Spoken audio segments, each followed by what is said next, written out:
আগের পর্বে আমরা পদ্মনাভস্বামী মন্দিরের স্থাপত্য শিল্প এবং তার কিংবদন্তি জানতে পেরেছি। মহাবিষ্ণুর এই অলৌকিক রূপের মাহাত্ম্যকেও ছাপিয়ে গিয়েও সর্বদা এই মন্দির তার ভূগর্ভে লুকিয়ে থাকা ভল্টগুলির জন্য চর্চায় থেকেছে। পদ্মনাভস্বামী মন্দির আর মন্দিরের সব সম্পত্তি ত্রাভানকোরের রাজপরিবারের ট্রাস্টের তত্ত্বাবধানে ছিল, কিন্তু 2011 সালে যখন রিটায়ার্ড আইপিএস অফিসার টিপি সুন্দরাজন মন্দিরের কোষাগারের হিসেবের জন্য ভারতের সুপ্রিম কোর্টে আবেদন করেন, পদ্মনাভস্বামী মন্দিরের দিকে দুনিয়ার দৃষ্টিভঙ্গি পুরো পাল্টে যায়।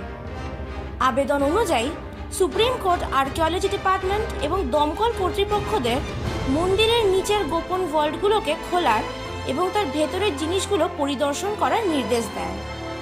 পদ্মনাভস্বামী মন্দিরের ভূগর্ভে 6টি ভল্ট বা নেলাভারাস পাওয়া যায়, যেগুলোকে এ, বি, সি, ডি, ই এবং এফ নাম দেওয়া হয়। সুপ্রিম কোর্ট একটি 7 জনের কমিটি গঠন করে নির্দেশ দিয়েছিল যে ভল্ট সি টু এফ খোলার সময় মন্দিরের বিদ্যমান সব আচার অনুষ্ঠান মেনে খোলা হবে এবং ভল্টস এ আর বি শুধুমাত্র ভেতরে থাকা জিনিসগুলোর তালিকা তৈরি করার জন্যই খোলা হবে এবং বন্ধও করে দেওয়া হবে। আপনাদের মনে নিশ্চয়ই এটাই চলছে যে আমরা এই ভল্টগুলো নিয়েই কেন এত কৌতূহলী। যখন ভল্টস এ, সি, ডি এবং এফ ও তার ভেতরের কিছু গুপ্তকক্ষ খোলা হয়, সবাই বিস্ময়ে হতবাক হয়ে যায়। ভল্টগুলোতে যে প্রচুর মূল্যবান সম্পত্তি আছে সেটা বললেও অনেক কম বলা হবে।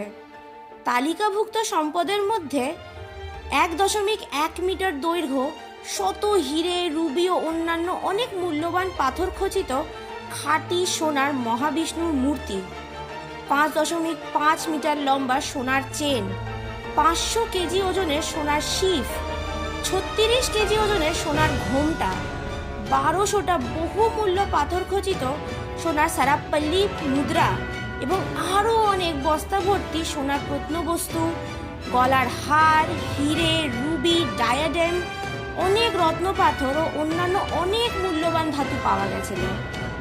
এছাড়াও একটা 30 কেজি ওজনের 16 অংশের খাঁটি সোনার আনকি, যেটা পদ্মনাভস্বামীর মূর্তির আনুষ্ঠানিক পোশাক, রুবি এবং পান্না জড়িত সোনার নারকেলের খোলা এবং 18 শতকের প্রচুর নেপোলিয়নিক মুদ্রা, ওগুলোও পাওয়া গেছে।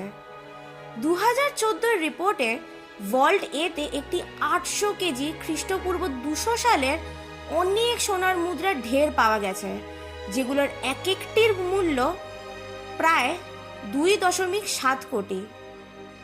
এর সাথে আরও পাওয়া গেছে শত শত হিরে ও আরও মূল্যবান পাথর খচিত একটি খাঁটি সোনার সিংহাসন, যেটা 18 ফিট দৈর্ঘ্যের মহাবিষ্ণুর মূর্তির জন্য ছিল।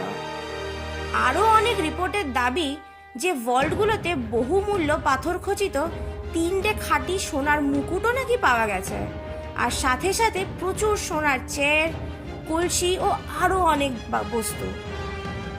যদিও 5টা ছোট ভল্ট ও তার ভেতরের গুপ্তকক্ষগুলোই শুধু খোলা হয়েছে, কিন্তু এই 5টা ভল্টে যা ধনসম্পত্তি পাওয়া গেছে এটিকে বিশ্বের নথিভুক্ত ইতিহাসের সবচেয়ে বড় সংগ্রহ হিসেবেই বিবেচনা করা হয়।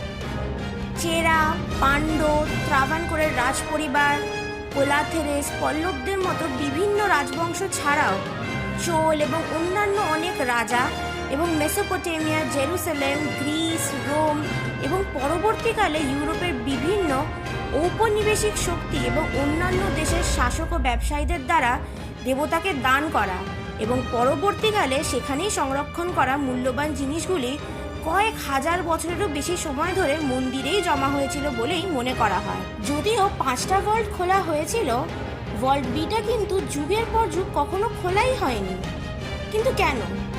ভল্ট বির রহস্য শুরু হয় তার আসল নাম থেকে, যেটা হচ্ছে মহাভারতা কল্লারা।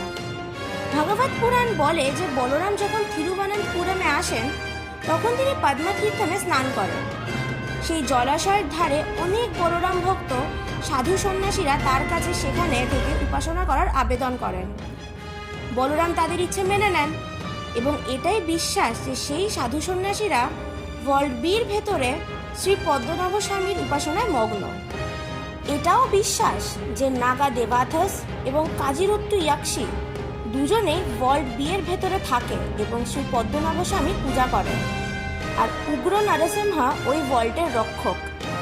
ভল্ট বি এর দরজার ওপর সাপের আকৃতি রয়েছে এবং এটাই মানা হয় যে কেউ যদি ওই ভল্টের দরজা খোলে তাহলে ঘোর বিপদ নেমে আসবে। এটাও শোনা গেছে যে দরজাতে কান পাতলে নাকি বিকট আওয়াজ বা সমুদ্রের ঢেউয়ের শব্দও শুনতে পাওয়া যায়।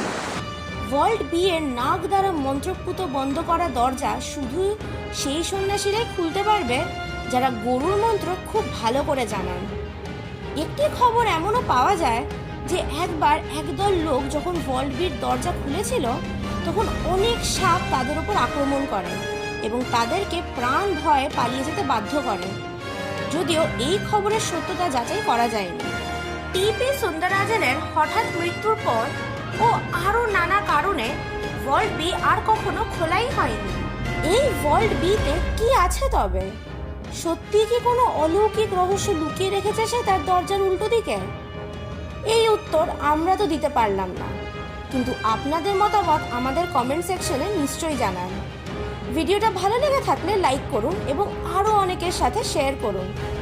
চ্যানেলে নতুন হলে সাবস্ক্রাইব করুন আর বেল নোটিফিকেশনটা অল করে দিন যাতে আমাদের ভিডিও আপনাদের কাছে সবার আগে পৌঁছায়।